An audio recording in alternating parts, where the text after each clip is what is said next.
नमस्कार बंधुओं, मैं हूं आपका मित्र शक्ति पांडे सिडनी ऑस्ट्रेलिया से और स्वागत करता हूं अपने यूट्यूब चैनल पर। तो मित्रों, आप इस वीडियो को अंत तक ज़रूर देखिएगा, क्योंकि अगर आप पीआर हैं, स्टूडेंट हैं, टूरिस्ट वीज़ा में किसी में भी आ रहे हैं तो इस वीडियो में काफ़ी इन्फॉर्मेशंस आपके काम की हो सकती हैं, इसलिए वीडियो को स्किप मत करिएगा।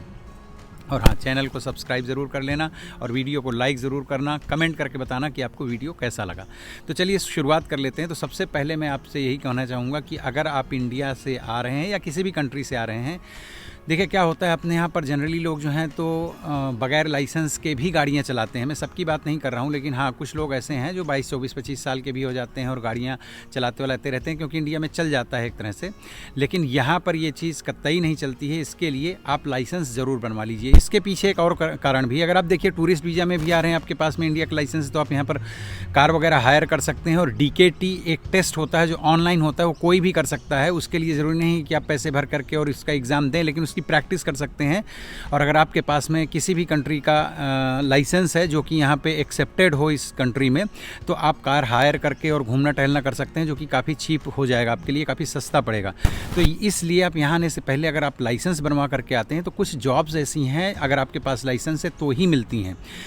और मतलब जैसे ऊबर ईट वगैरह है, टैक्सी है, ऊबर चलाना है, तमाम सारे ऐसे काम हैं जो अगर आपके पास लाइसेंस है तो बेनिफिट होगा। और दूसरी चीज़, अगर आपको यहाँ कल को उठ करके लाइसेंस बनवाना है, उसके लिए भी अगर आपके पास में इंडिया से या अपने कंट्री से लाइसेंस है, तो कम प्रोसेस में आप जो हैं तो यहाँ पर ऑस्ट्रेलियन लाइसेंस भी प्राप्त कर सकते हैं। तो मुझे लगता है ये एक चीज़ आपको दिमाग में बैठा करके रखनी चाहिए कि आपको लाइसेंस ले करके आना है।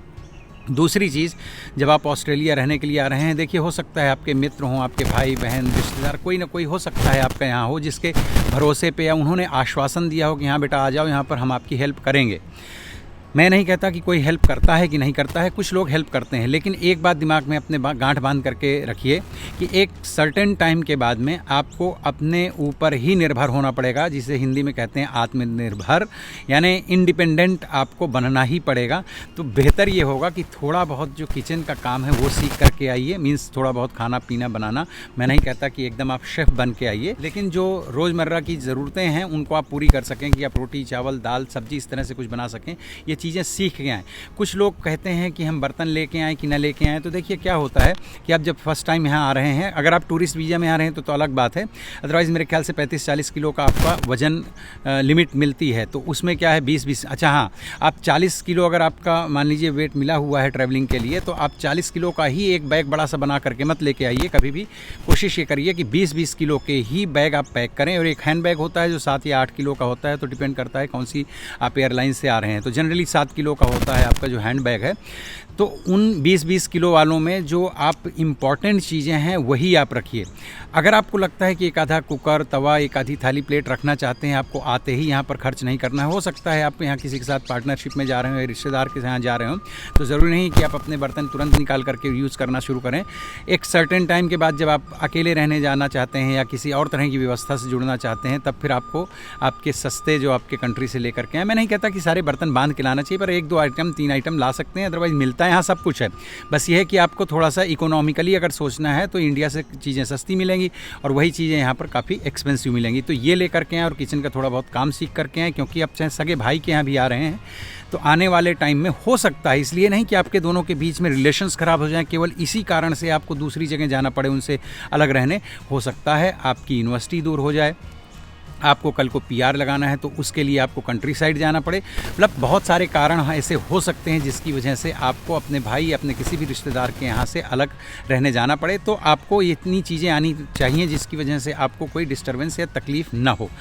तो आपको ये बात समझ में आ गई कि आप जब पैक कर रहे हैं। तो एक चीज़ यहाँ पर और इम्पॉर्टेंट बता देना चाहता हूँ मैं, कि जैसे आपके कोई भी रिश्तेदार हैं या दोस्त हैं और वहाँ से बोलते हैं आप ये हमारे लिए ये टैबलेट्स ले आइए, मेडिसिन्स ले आइए, ये सामान ले आइए, तो बहुत ध्यान रखिए। देखिए मैं तो यही कहूँगा कि आप हाथ जोड़ करके विनम्रता के साथ में मना कर दीजिए। जैसे मैं जब एडिलेड में था तो एक मेरे मित्र हैं, मैं नाम नहीं लूँगा, हैदराबाद के हैं, और मैं इंडिया जा रहा था तो उन्होंने आकर के मुझे 10,000 रुपये दिए और बोले आप सिगरेट्स ले आइए। भाई मैं सिगरेट शराब कुछ पीता हूँ नहीं, तो मुझे बड़ा अनकम्फर्टेबल लगा। मैंने कहा भाई 10,000 रुपये मैं आपको अपनी जेब से और आपको दे देता हूँ और आप किसी और दूसरे माध्यम से मंगवा लीजिए, क्योंकि मैं पहली चीज़ तो सिगरेट के साथ ही कंफर्टेबल नहीं हूँ, दूसरी चीज़ ये 10,000 रुपये में तो पूरा सूटकेस भर के सिगरेट्स आएंगी। तो मैंने बहुत बहुत ही विनम्रतापूर्वक उनको जो है मना कर दिया था। तो इसी तरह से अभी देखिए कई बार ऐसा होता है कि आप कुछ मेडिसिन और ऐसे रिस्ट्रिक्टेड आइटम्स होते हैं, कमर्शियल आइटम होते हैं, वो आप वहाँ लेके आते हैं, उनमें ड्यूटीज़ होती हैं, उनमें टैक्स लगना होता है और आपको पहली बार में पता नहीं होता है, आप इमोशनल हो करके और वो चीज़ें लेके आते हैं। और एयरपोर्ट में ऑफिसर, देखिए कई वीज़ा ऐसे हैं जिसमें आप अभी तक किसी ऑफिसर के सामने इंटरव्यू के लिए अपीयर नहीं होते हैं और आपको सिस्टमेटिकली जो है कंप्यूटर के माध्यम से या पेपर्स की वजह से केवल आपको वीज़ा मिला होता है। लेकिन जब आप यहाँ किसी ऑफिसर के सामने अपीयर होते हैं तो उस वक्त आपकी सिचुएशन को देख करके यहाँ के एयरपोर्ट अधिकारियों को ये अथॉरिटी होती है, राइट्स होते हैं कि आपके वीज़ा को कैंसिल कर सकते हैं, वो आप वहाँ से रिटर्न भेज सकते हैं एयरपोर्ट से। तो कभी भी ऐसी कोई भी चीज़ लेकर के आने की ज़रूरत नहीं। दूसरी चीज़, दाल चावल, घर का खाना बना हुआ, ये सब चीज़ें कम से कम शुरू के 1-2 बार मत लेकर के आइए। फिर जब आपको चीज़ें खुद समझ में आ जाएंगी तब आपको पता चल जाएगा कि आपको कितना रिस्क लेना है, कितना लाना चाहिए, कितना नहीं। लेकिन शुरुआत में तो मेरी एडवाइस ये है कि आप कुछ भी ऐसी चीज़ें मत लेकर के आइए। और अगर आपको खुद के लिए मेडिसिन लेके आना है जो आप रेगुलर लेते हो, तो आप अपने जीपी मींस अपने डॉक्टर से, जो जनरल प्रैक्टिशनर होते हैं, जो आपके अपने डॉक्टर हैं, उनसे प्रिस्क्रिप्शन लिखवा करके और फिर वो मेडिसिन अपने साथ में कैरी कीजिए। पर वो इतनी ज़्यादा क्वान्टिटी या लिमिट में ना हो कि आप 2 साल के लिए लेकर के आ रहे हैं, 1 महीने 2 महीने के लिए। क्योंकि अगर आपके रेगुलर कोई मेडिसिन हैं तो ऑफकोर्स आपको यहाँ पर भी मेडिसिन मिलते हैं, यहाँ पे भी डॉक्टर्स होते हैं, तो उनकी एडवाइस पे सेम जो इंग्रेडिएंट्स है उस तरह के मेडिसिन यहाँ पर भी मिल जाते हैं। तो इन चीज़ों को आप बिल्कुल अवॉइड कीजिए। ऐसा कोई कमर्शियल आइटम ये सब कुछ मत लेकर के आइए आपको एयरपोर्ट में। दूसरी चीज़, मान लीजिए आपको टूरिस्ट वीज़ा ही है, 3 साल पहले लगा था और आप नहीं आ पाए, या अब आप आ रहे हैं, पता चला आपने चप्पल पहन ली और शॉर्ट्स पहन लिए, टी शर्ट, ऐसे कुछ भी पहन के कपड़े आपने डाल लिए और यहाँ पर एयरपोर्ट में अगर पकड़ा तो उनको लगेगा कि भाई आपके पास में पैसा नहीं। देखिए क्या होता है कि आप कैसे अपीयर हो रहे हैं, ये चीज़ें बहुत ज़्यादा इम्पैक्ट डालती हैं सामने वाले ऑफिसर पे। तो आप इस तरह से एकदम रफ़ एंड टफ मत चले आइए। मुझे लगता है कि जब आप पहली बार ट्रैवल कर रहे हैं तो थोड़ा सा डिसेंट से कपड़े पहनिए। आप जो हैं तो लोगों के सामने जब उपस्थित हों तो डिसेंट से रहें। दूसरी एक चीज़ का और बहुत ख्याल रखिएगा कि एयरपोर्ट में अथॉरिटी, मतलब अधिकारी, कोई भी, मतलब सिंपल से सिंपल अगर बंदा है, एयरपोर्ट का कोई कर्मचारी भी है, और अगर आपसे वो कुछ पूछता है, सवाल जवाब करता है, तो कभी भी आप आड़े टेढ़े तिरछे, उल्टे सीधे ऐसे कोई जवाब मत दीजिए। बहुत डिसेंसी के साथ में, डिसिप्लिन के साथ में उनको आंसर दीजिए, क्योंकि आपका जो बर्ताव है वो इस बात को तय कर सकता है कि आपको वापस भेज दिया जाए एयरपोर्ट से या आपको एंट्री दी जाए ऑस्ट्रेलिया में। ये देखिए बड़ी माइनर सी बातें हैं, लेकिन ये सब बहुत महत्वपूर्ण है। अगर आप उठा करके यूट्यूब में भी देखेंगे तो ऐसे बहुत सारे यहाँ पर सीरियल्स वगैरह आते हैं जिनमें रियल सिचुएशंस किस तरह से यूके से, कनाडा से, ऑस्ट्रेलिया से लोगों को वापस भेजा जाता है एयरपोर्ट को, पूरा का पूरा आपको जो है एपिसोड देखने को मिल जाएगा। तो इन चीज़ों से भी आपको जानकारी प्राप्त हो सकती है। तो ये कि जब आप ऑस्ट्रेलिया आ रहे हैं या ऑस्ट्रेलिया जैसे किसी भी, अमेरिका, कनाडा, किसी भी कंट्री में ट्रैवल कर रहे हैं, तो ऐसी कोई भी हानिकारक वस्तु अपने साथ कैरी ना करें। और बैग्स जो हैं 30-30, 40-40 किलो के ना ले करके आप 20-20 किलो के बैग्स बनाएं। यहाँ एक चीज़ मैं अपने खुद के एक्सपीरियंस से आपके साथ में शेयर करना चाहता हूँ। चूँकि हम एयरपोर्ट के लिए नहीं रखते हैं कि हम वहाँ जा करके अपना सामान जो है तो वज़न करवाएंगे। हम अपने घर में एक छोटा सा जो है, तो आजकल तो देखिए हर जगह मिलने लगा है कि आप अपने घर में वो वज़न तौल सकते हैं। तो एक छोटा सा तराजू ले लीजिए, कांटा ले लीजिए, वो मिलते हैं मतलब बैग वगैरह तौलने वाले। तो उसमें आप घर से ही चेक करके जाइए, क्योंकि जब आप एयरपोर्ट जाएंगे और आपका बैग जो है ओवरवेटेड है, ज़्यादा सामान है, तो या तो सामान निकाल के आपको वहाँ फेंकना पड़ेगा, या पर किलो के हिसाब से 5,000-6,000 पर केजी के हिसाब से आपको जो है तो किराया देना पड़ेगा। तो इट्स बेटर आइडिया ऑलवेज़ कि आप अपने घर में ही तराजू में तौल करके जाएं। एक चीज़ यहाँ पे कर सकते हैं जो मैं बता रहा था कि आप जो फैंसी से अच्छे वाले बैग लेकर के आते हैं तो उनका 5 से 6 किलो, 4.5 किलो तक का वज़न होता है। तो पता चला आपको 40 किलो में अगर आप 2 बैग इस तरह के लेते हैं तो 10 किलो के तो आपके बैग ही हो गए, तो आपको 30 किलो ही मिला। तो अब हम लोग क्या करते हैं, देखिए शुरुआत में तो पता नहीं था तो जाने दीजिए, लेकिन अभी हम क्या करते हैं, एक आधा तो वैसा बैग रखते हैं, ऑफ कोर्स इसमें हमारे कुछ इंपॉर्टेंट चीज़ें हों, बाकी हम रेक्सिन वगैरह के बैग्स मिल जाते हैं। तो आप वहाँ से इस तरह के बैग खरीदिए जिनका वज़न आधा किलो से ज़्यादा नहीं होता है, और उसमें सामान पैक करके और तौल के लेके आइए। एयरपोर्ट में क्या कर सकते हैं, क्योंकि लगता है, और ये मतलब इस तरह की खबरें भी हम कई बार देखते और सुनते भी हैं आजकल, तो देखिए वीडियोज़ का ज़माना है, तो एयरपोर्ट में किस तरह से हैंडलिंग होती है आपके लगेज की। तो इसके लिए क्या कीजिए कि हर एयरपोर्ट में जब आप इंटरनेशनल ट्रैवल कर रहे हैं, तो आई बिलीव कि हर जगह होता होगा, क्योंकि हमें तो हर जगह मिल गया है अब तक, जहाँ भी हमने ट्रैवल किया है। वहाँ होता है रैपिंग के लिए, तो आप उससे रैप करवा लीजिए। अब मेरे ख्याल से बैग के वजन और आकार के ऊपर वो चार्ज करते हैं। यहाँ पे मेरे ख्याल से $17-18 लेते हैं, पहले $15 था सिडनी में, और इंडिया में मेरे ख्याल से 1500 या 1600 या जितना भी हो, अब वो आप देख लीजिएगा। तो उससे क्या होता है कि बैग आपका भले ही रेक्सिन का हो या अच्छा बैग भी हो तो भी रैप करवा लीजिए। उससे क्या होता है, बैग की सेफ्टी होती है, जल्दी से कोई खोल करके सामान निकाल लेगा, ये सारी चीज़ें भी नहीं होती, और जैसे भी उसको पटका पुटका जाए उसमें फटने फुटने के चांसेस नहीं, क्योंकि प्लास्टिक से अच्छे से रैप हो जाता है। तो ये आप ज़रूर करवाइए। और इस तरह से क्या है कि आपने अगर 2 बैग रैप करवा लिए और आधा किलो के लिए, तो आपने 8 से 9 किलो वजन आपने बैग के वजन को जो है कम कर लिया। तो उसके जगह आप कुछ सामान ऐसा लेके आ सकते हैं जो इंपॉर्टेंट हो। तीसरी चीज़, कुछ लोग सोचते हैं कि हम जब ऑस्ट्रेलिया जा रहे हैं तो भाई सारे नए कपड़े ही हम खरीदेंगे, तो फालतू में पैसे बर्बाद करने की आवश्यकता नहीं है। जो ठीक ठाक से कपड़े आपके पास में ऑलरेडी हैं, आप उन्हें पहन के भी आ सकते हैं, उनको लेके भी आ सकते हैं। मैं नहीं कहता कि एकदम से आप शॉपिंग ना करें, भाई ऑफ कोर्स एक्साइटमेंट होता है, थोड़ी बहुत शॉपिंग तो आपको करनी ही चाहिए, लेकिन सारा कुछ नया खरीद करके लेके आने की ज़रूरत नहीं है। यहाँ भाई लोग बड़े कैजुअल हैं, और यहाँ तो काम वगैरह में अगर आप जाते हैं, अगर ऑफिस में या ऐसा कोई एग्जीक्यूटिव क्लास है, तो अलग बात है कि आपको बहुत फॉर्मल से कपड़े पहनने पड़ेंगे, सूट टाई वगैरह की ज़रूरत पड़ेगी। अदरवाइज़ तो यहाँ पे लोग शॉर्ट्स, टी शर्ट्स और सामान्य से कपड़ों में, आप जो इंडिया से पहन के आएंगे उनमें भी यहाँ पे काम चलता है। मोबाइल वगैरह जो है तो आप वहीं से लेकर के अभी आइए शुरू में, ताकि यहाँ पे इन चीज़ों में पैसे आपको ना खर्च करने पड़े। कपड़े वगैरह भी आप जो पहनते आ रहे हैं और अगर ठीक ठाक से हैं तो उनको ही लेकर के आइए। इन सब में आपको कॉस्ट कटिंग करने को मिलेगा। दूसरी चीज़ कि आप खाली हाथ मत आइए कि आपका स्टूडेंट का या पीआर का वीज़ा या किसी भी तरह का, देखिए जो ट्रैवलिंग करने आ रहे हैं तो उनको तो ऑफ कोर्स एक जो है निश्चित फंड होना चाहिए कि ताकि वो अच्छे से यहाँ घूम टहल करके जाएं, और वो तो खैर करके ही आते हैं लोग। लेकिन स्पेशली स्टूडेंट और जो पीआर वगैरह आते हैं और दूसरे इस तरह के वीज़ा में, उनको लगता है कि भाई हम तो वहाँ जाके काम करने जा रहे हैं तो हमें ज़्यादा पैसों की ज़रूरत नहीं। मुझे लगता है नहीं, 1000, 2000, 3000, 5000, 10,000 जितना भी, वैसे भी 10,000 से ज़्यादा आप डॉलर्स ले करके इंडिया से यहाँ पे नहीं आ सकते हैं किसी भी दूसरी कंट्री से। लेकिन 2-3 हज़ार तक तो आपके पास में होने चाहिए, क्योंकि शुरुआत के कम से कम 5-10 दिन, महीने भर, जब तक आपको जॉब्स नहीं मिल जाती यहाँ पर कहीं कोई भी, तब तक आप अपना खर्चा कर सकें। इतना कम से कम आपके पास में कैश वगैरह ले करके ही आप ट्रैवल करें। तो मित्रों, कुछ ये बातें थीं जो मेरे दिमाग में थीं कि आप लोगों को सलाह देनी चाहिए। अगर आप लोग आ रहे हैं, आपका वीज़ा लग चुका है, तो बहुत बहुत स्वागत है, आप आइए। ऑस्ट्रेलिया बहुत ही ब्यूटीफुल कंट्री है। ऑस्ट्रेलिया या अमेरिका या कनाडा या यूके, यूरोप, कहीं पर भी जा रहे हों, लगभग हर जगहों के यही नियम हैं, तो इनका पालन करते हुए आप आइए, एंजॉय कीजिए अपनी लाइफ को। और अगर स्टूडेंट आ रहे हैं तो ऑफकोर्स आप तो अपने यहाँ पर करियर बनाने आ रहे हैं, तो उसके लिए मेरी बहुत बहुत शुभकामनाएँ आप सब लोगों के लिए। वीडियो अगर आपको लगा हो कि काम का है और अच्छा लगा हो तो इस चैनल को सब्सक्राइब कर लीजिए, क्योंकि मैं इसी तरह के वीडियोस लेकर के आता रहता हूं। अभी हम बीच गए हुए थे, तो इस वीडियो में उस बीच के कुछ दृश्य हैं, तो इस ब्लॉग का अंश है वो, तो उसे भी आप देखिए। और ये जहाँ पे मैं खड़ा हुआ हूँ, ये देखिए हैरिस पार्क का एक छोटा सा पार्क है। अंशिका जब बहुत छोटी हुआ करती थी तब मैं यहाँ पर उसको लेकर के आता था, उसे बहुत अच्छा लगता था यहाँ पर खेलना। हालाँकि ये अभी 2 साल पहले थोड़ा सा रिनोवेट किया है, थोड़ा बहुत चेंजेस किए हैं, पहले थोड़ा डिफरेंट था और अब थोड़ा सा बेटर हो गया है, पहले से भी अच्छा हो गया है, शेड्स वगैरह हैं।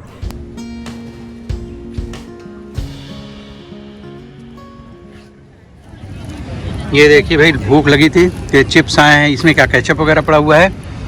अभी ये लोग लेके आए हैं पानी जी वगैरह, और अभी हम लोग तैयारी कर रहे हैं स्विमिंग में जाने की। रॉक पूल में है स्विमिंग पूल, रॉक पूल में है स्विमिंग पूल बोल रहा हूँ, मतलब बीच के किनारे है स्विमिंग पूल।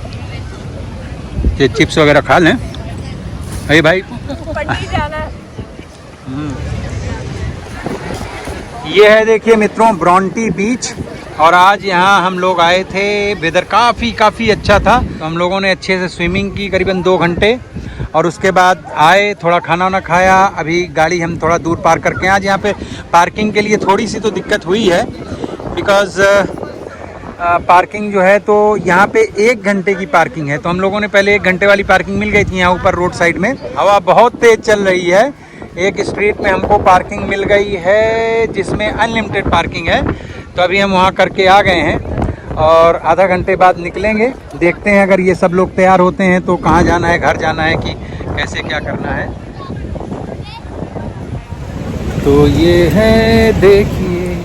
और अगर मित्रों आप ऑस्ट्रेलिया के किसी भी बीच में जाते हैं तो जाने में कोई दिक्कत नहीं है। आप जाएं और एंजॉय करें, लेकिन एक दो बातों का ध्यान रखना चाहिए आपको। जैसे बोंडाई बीच, कूजी बीच या कोई भी ऑस्ट्रेलिया का बीच हो, वहाँ पर होते हैं कोस्ट गार्ड्स और लाइफ गार्ड्स, जिनका काम ही होता है कि अगर कोई डूबने लगे तो उसे बचाना। ऊपर से उनके पास दूरबीनें वगैरह होती हैं और एक टावर में बैठे होते हैं, वहाँ से वो आपको वॉच करते रहते हैं कि अगर आपने वहाँ शराब पी करके कभी कोई चोरी करने की कोशिश की गई आपके द्वारा, या आप किसी लड़की वगैरह को छेड़ने की कोशिश करते हैं, तो इमीडिएट वहाँ पर वो आपको आके अरेस्ट कर लेते हैं और पुलिस को बुला करके आपको दे देते हैं। तो बहुत सावधान रहिएगा। तो ये है, देखिए बंधुओं, आज अच्छा जब हम आए थे तब धूप थी और जब नहाने गए तब काफ़ी अच्छा गर्म हो गया था मौसम। पर अभी जो है अब थोड़ा सा, आओ चलें, टॉयलेट जा रहे हैं ना? अच्छा, होके आ गए क्या? चलो हम होके आते हैं।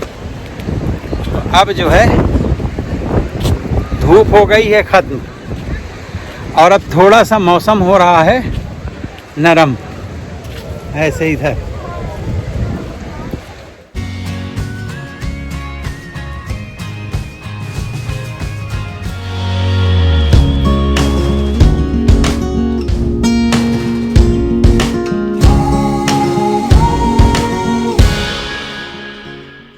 दुखी नहीं होता, लेकिन हाँ वो एक जिम्मेदारी तो हो जाती है। स्ट्रेस नहीं, जिम्मेदारी। भाई आप अभी भी किराया दे रहे हो ना, तो वही लोन दोगे और क्या है। अरे थोड़ा बहुत फर्क पड़ेगा। ये देखिए मित्रों, आज आए हुए हैं हम लोग ब्रोंटी बीच और ये है सिडनी में। आज लहरें काफ़ी तेज़ हैं।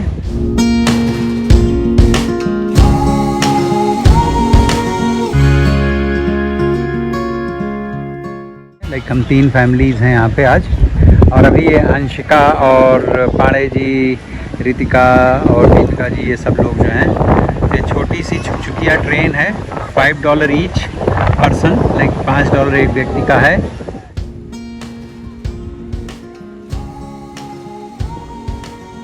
होल्ड करो, होल्ड होल्ड।